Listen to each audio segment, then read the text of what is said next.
Hello மக்களே! Story share பண்ணி ரொம்ப நாள் ஆச்சு. இன்றைக்கி இந்த வருஷத்தில் நடந்த நல்லது, கெட்டது 2 விஷயத்தையும் கொஞ்சம் ஷேர் பண்ணிக்கலாம் அப்படின்ட்டு மறுபடியும் இன்றைக்கி ஆரம்பிச்சிருக்கேன். நான் பார்லர் க்ளோஸ் பண்ணது நிறைய பேருக்கு தெரிஞ்சிருக்கும். அது என்ன ரீசன் அந்த டைமில் கேட்டப்ப தோணுச்சு பண்ணிட்டேன் அப்படின்னு சொல்லிட்டு அந்த சாப்டரே க்ளோஸ் பண்ணிட்டேன். ரீசன் என்ன அப்படின்னா, பார்லர் ஸ்டார்ட் பண்ணும்போது அம்மாக்கிட்ட இங்கே பாருங்கள் சம்பாரிச்சு உங்களை என்ன நிலைமைக்கு கொண்டு போகிறேன் பாருங்கள் அப்படிங்கிற மாதிரி தான் ஆரம்பித்தேன்.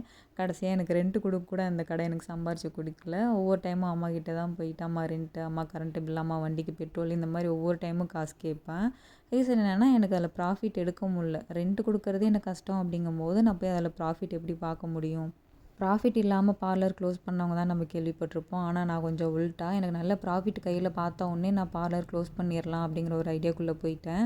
அப்போ அந்த டைமில் இன்ஸ்டாகிராமில் 299 சாரீ ப்ளீட் அப்படின்னு சொல்லிட்டு போஸ்ட்டு போட்டிருந்தேன். அது நல்ல ரீச்சு, நல்ல ரெஸ்பான்ஸு. ஏகப்பட்ட பேர் புதுசாக என்னை காண்டாக்ட் பண்ணி நிறைய பேர் சாரீ கொண்டாந்து கொடுத்துருந்தாங்க. அந்த பணத்தை கையில் வாங்கி நான் அனுபவிக்கிறதுக்கு முன்னாடியே அடுத்தது கடை ரெண்ட்டு அப்படின்னு ஒன்று ஸ்டார்ட் ஆயிடுச்சு. நான் கடை ரெண்ட்டு கொடுத்து முடிச்சு கரண்ட்டு பில் கட்டி கொஞ்சம் பேசிக் செலவெல்லாம் எடுத்ததுக்கப்புறம் பார்த்திங்கன்னா, என் கையில் ஒரு 2000 தான் இருந்தது. எனக்கு பயங்கர கவலையாக போயிடுச்சு. அது ரொம்ப ஸ்ட்ரெஸ்லேயும் என்னை கொண்டு போய் விட்டுருச்சு. டைமாக சம்பாரித்து அவ்வளோ பணம் கையில் பார்த்துட்டு அதை நான் அனுபவிக்கலையே அப்படிங்கிற கவலை பயங்கரம். அதுக்கு மேற்பட்டு எனக்கு இந்த கை வலி, கால் வலி, முதுகு வலி இது எல்லாத்தையும் பார்த்துட்டு எனக்கு கையில் தோல் உறிஞ்ச மாதிரிலாம் கூட நான் வீடியோ போட்டிருப்பேன்.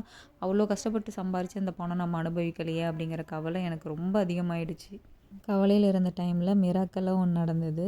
நான் ரெகுலராகவே வாட்ஸ்அப்பில் ஏதாவது ஒரு விஷயம் ஸ்டேட்டஸ் வச்சுட்டே இருப்பேன். இந்த சாரீ ப்ரீபெய்ட் கொடுத்தவங்க எல்லாருமே நம்பர் சேவ் பண்ணி வச்சுருந்துருக்காங்க. அவங்க ஓ மேக்கப் கூட நீங்கள் பண்ணுவீங்களா அப்படின்னு சொல்லிட்டு அப்படியே விசாரணை பண்ணிவிட்டு எனக்கு மேக்கப்புமே ஒரு 4 மேக்கப் புக் ஆகிடுச்சு. அந்த குஷி இருந்ததை விட எனக்கு மறுபடியும் இப்போ சம்பாதிக்கிற காசை இப்போ அடுத்த மாதம் அதுக்கடுத்த மாதம்லாம் நமக்கு மேக்கப் புக் ஆகலை, கடைக்கு யாருமே வரல அப்படின்னா மறுபடியும் அந்த காசையும் தூக்கி நம்ம ரெண்ட்டுக்கு தான் கொடுத்துக்கிட்டு இருப்போமே தவிர இதை மறுபடியும் நம்ம அனுபவிக்க மாட்டோம் அப்படின்னு யோசித்தோடனே வீட்டில் கன்வின்ஸ் பண்ண ஸ்டார்ட் பண்ணிட்டேன்.